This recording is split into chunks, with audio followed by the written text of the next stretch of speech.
Voy a hablar sobre los resultados de una radiografía y ecografía de los lazos profundos entre los Zetas y las autoridades a todo nivel en el estado de Coahuila, según surge de los testimonios en los 3 juicios en Texas. Voy a hablar particularmente del título. El título del informe es Control sobre todo el estado de Coahuila. Esa frase la dijo Rodrigo Uribe Tapia, que era un inversionista de los Zetas, que lavaba dinero para los Zetas y que describía de esa forma el control que tenían en el estado de Coahuila. Y esto es lo que surge de los testimonios que hemos analizado en estos 3 juicios contra miembros de los Zetas, juicios que se llevaron a cabo entre el 2013 y el 2016 en San Antonio, Austin y Del Río. La mayoría de los testimonios que nosotros analizamos son de miembros o ex miembros del cartel. También analizamos declaraciones de algunos agentes de seguridad pública de Estados Unidos que detuvieron e interrogaron a estos miembros de los Zetas y algunas víctimas y familiares de los abusos cometidos por los Zetas. El primer proceso que analizamos consiste en 2 juicios en el 2013 y el 2015 en contra de Francisco Colorado César. Francisco Colorado César era un empresario que fundó la compañía ADT Petroservicios y jugó un papel principal en el negocio de carreras de caballos de los Zetas en los Estados Unidos. Colorado César fue acusado y declarado culpable de lavar decenas de millones de dólares para el cartel de los Zetas a través de estos 2 negocios. El juicio en San Antonio se realizó en el año 2016 en contra de Marciano Millán Vázquez, alias El Chavo, un comandante de los Zetas en Piedras Negras, por imputaciones de asesinato en conexión con narcotráfico y el tráfico de drogas, incluyendo marihuana, cocaína y metanfetaminas. También fue declarado culpable de todos los cargos en su contra. Y es importante señalar que Marciano Millán Vázquez había sido absuelto en Coahuila en el año 2015. Y a mí me sorprende que el magistrado diga en este momento que no tiene un registro en Coahuila de una persona que era un comandante de los Zetas en Piedras Negras. Estoy absolutamente sorprendido de que no haya registros en Coahuila de esta persona. El último juicio que analizamos se llevó a cabo en el año 2014 en contra de 2 integrantes de los Zetas, José Luis Lugo López, alias Cochiloco, y Emilio Villalobos Alcalá, alias La Tripa, y ambos también fueron condenados a la cadena perpetua por narcotráfico. Las declaraciones de estos 3 juicios demuestran claramente los nexos entre el crimen organizado y las autoridades e instituciones públicas en Coahuila y los abusos a derechos humanos que esta estrecha colaboración y relación facilitó. Me han hecho una pregunta: ¿qué credibilidad tienen los testigos? Como ustedes saben, en los Estados Unidos para condenar a una persona tiene que haber prueba más allá de toda duda razonable. En los 3 juicios los jurados encontraron que había pruebas suficientes, basadas fundamentalmente en los testimonios de estos testigos, más allá de toda duda razonable de que eran culpables de los delitos por los que se los acusaron. De modo que los jurados en los Estados Unidos le dieron pleno valor a los testimonios de estos testigos que nosotros analizamos. Los abusos describen cosas que nosotros ya sabíamos. Sabíamos que los Zetas cometen secuestros, asesinatos, desapariciones, amenazas de muerte, reclutamientos forzados y reclutamientos de menores de edad. Lo que sí ofrecen es mayores detalles de cómo operaban y por qué realizaban esto los Zetas. Los testigos declararon que los Zetas mataban a cualquier persona que sospechaban de traición o si recibían información de un posible engaño que involucrara a un integrante del cartel o a un residente local. Sin embargo, los testigos también relataron cómo los Zetas asesinaron a personas que no tenían conexión alguna con el cartel o el tráfico de drogas, en particular durante las masacres de Allende y Piedras Negras. Y creo que esto, senadora, es fundamental. En México es necesario cambiar la narrativa sobre la violencia. No se puede atribuir toda la violencia al narcotráfico como si estas fueran solo disputas entre carteles o dentro de los carteles. La violencia de los Zetas, por lo menos en Coahuila, fue y tuvo como víctimas a innumerables personas civiles que no tenían ningún tipo de relación con el cartel, y creo que esto es fundamental, cambiar esta narrativa.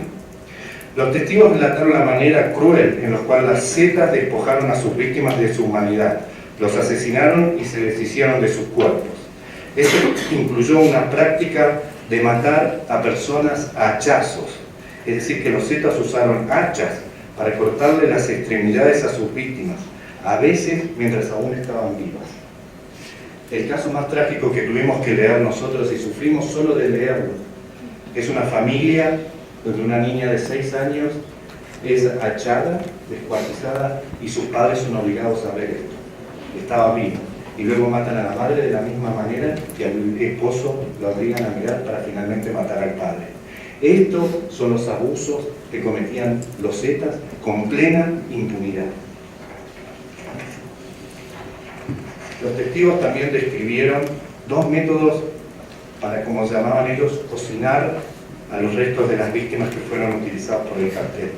Los métodos involucraban, por un lado, arrojar los restos y quemarlos dentro de barriles, o segundo, desaparecerlos en barriles con ácido, para que no quedaran restos de esto. Los Zetas mataron a gente porque pensaban que eran parte de un cartel rival, otras veces porque sospechaban que colaboraban con funcionarios públicos de México o los Estados Unidos, y en otras instancias los Zetas mataron a gente por razones financieras, por no pagar dinero que supuestamente le debían al cartel. Por ejemplo, un testigo relató cómo presenció el asesinato de una contadora a manos de Heriberto Lacano, quien fue el líder de los Zetas en su momento, después de que esta contadora supuestamente cometiera un error de contabilidad.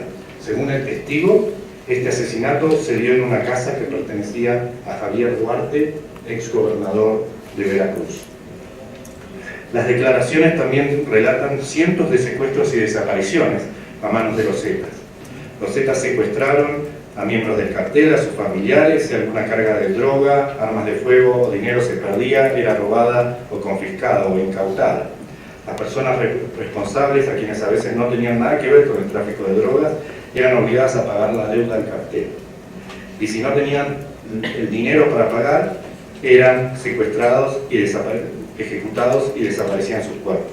Pero también desaparecieron a personas sin ninguna conexión con el cartel, como una forma, primero, de sembrar terror, o segundo, ejercer control sobre la población civil. En ocasiones, los familiares de personas desaparecidas intentaron buscarlas y recibieron amenazas de muerte y otro tipo de hostigamiento.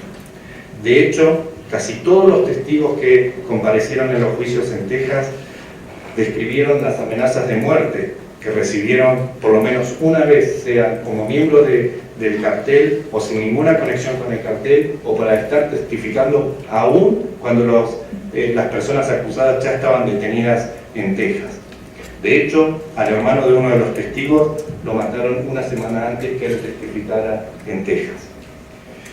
Los testigos también hacen referencia a las tácticas de los Zetas que utilizaban para reclutar a nuevos integrantes del cartel de manera forzada, especialmente amenazas de muerte, secuestros y asesinatos de familiares. Los Zetas también obligaron a otras personas a trabajar con ellas a través del uso de las drogas.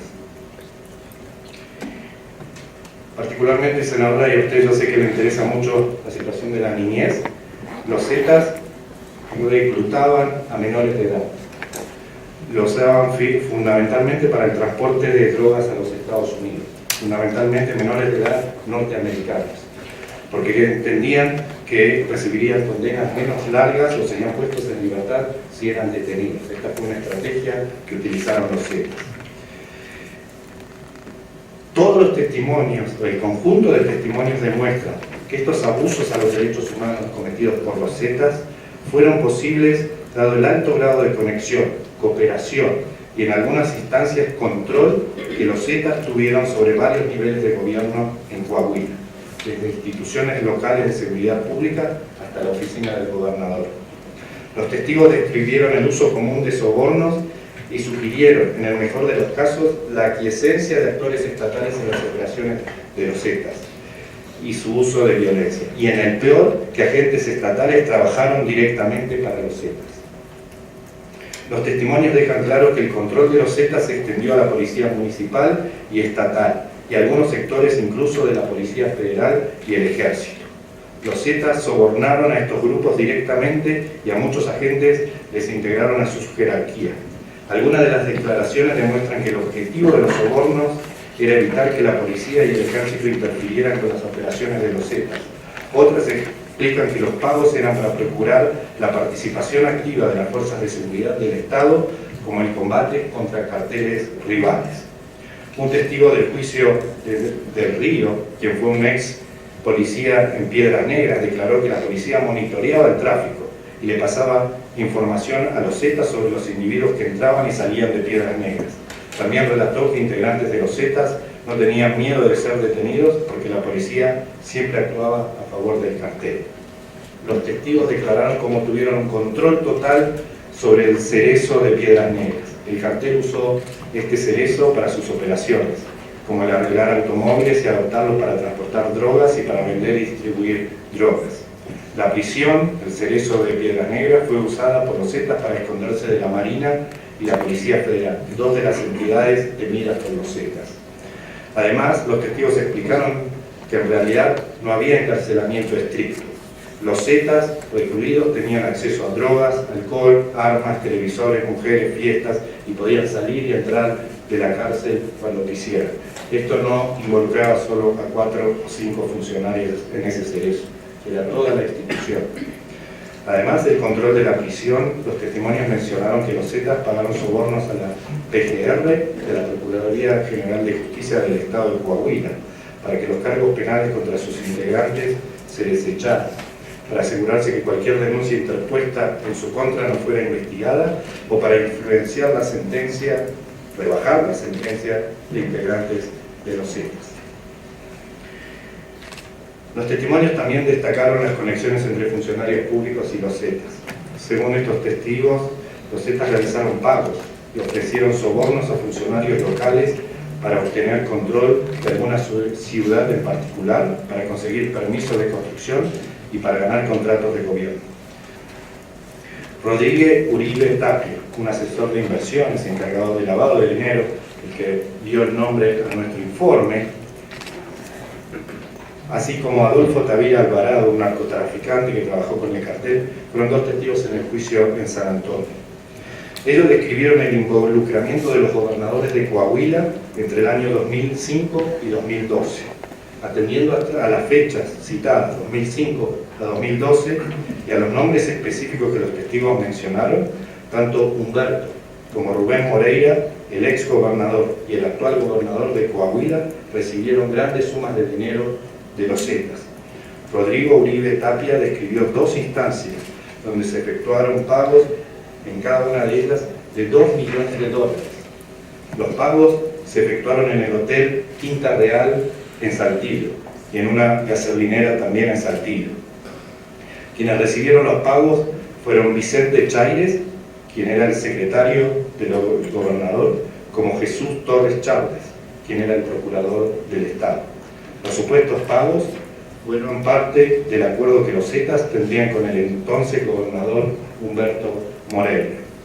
Además, Adolfo Tavira Alvarado describió una ocasión en la cual los Zetas entregaron un pago a Rubén Moreira en el rancho de otro narcotraficante, Beto Casas, a través de una camioneta llena de maletas repleta de dinero. José Carlos Hinojosa, contador del cartel, también relató cómo los Zetas le dieron $12 millones en apoyo a la campaña electoral de Fidel Herrera para gobernador de Veracruz en el 2004. De los testimonios surge claro que el cartel de los Zetas cometió numerosos abusos a los derechos humanos con plena impunidad. Y 2, que las instituciones y funcionarios públicos tuvieron un papel, ya sea por acción u omisión, en la comisión de estos crímenes. También queda claro que el gobierno de Estados Unidos tiene información sobre los abusos, alguna información incluso permitiría aclarar casos de desapariciones forzadas, y nosotros estamos recomendando al gobierno de Estados Unidos que comparta la información, pero por el grado de desconfianza con las autoridades mexicanas por un ejemplo concreto que surge de los casos, si me da un minuto más, senador. Un policía investigador de los Estados Unidos obtuvo las coordenadas exactas donde personas desaparecidas podrían haber estado o donde sus restos podrían estar. Le transmitió esta información a su contacto en Monterrey, que se lo pasó a las autoridades mexicanas. Las autoridades mexicanas respondieron y dijeron: no podemos buscar a estas personas desaparecidas, asesinadas por los restos, uno, porque las direcciones no existen, o dos, que lo más grave, porque esas zonas son muy peligrosas y no podemos entrar. Estas son las autoridades de México.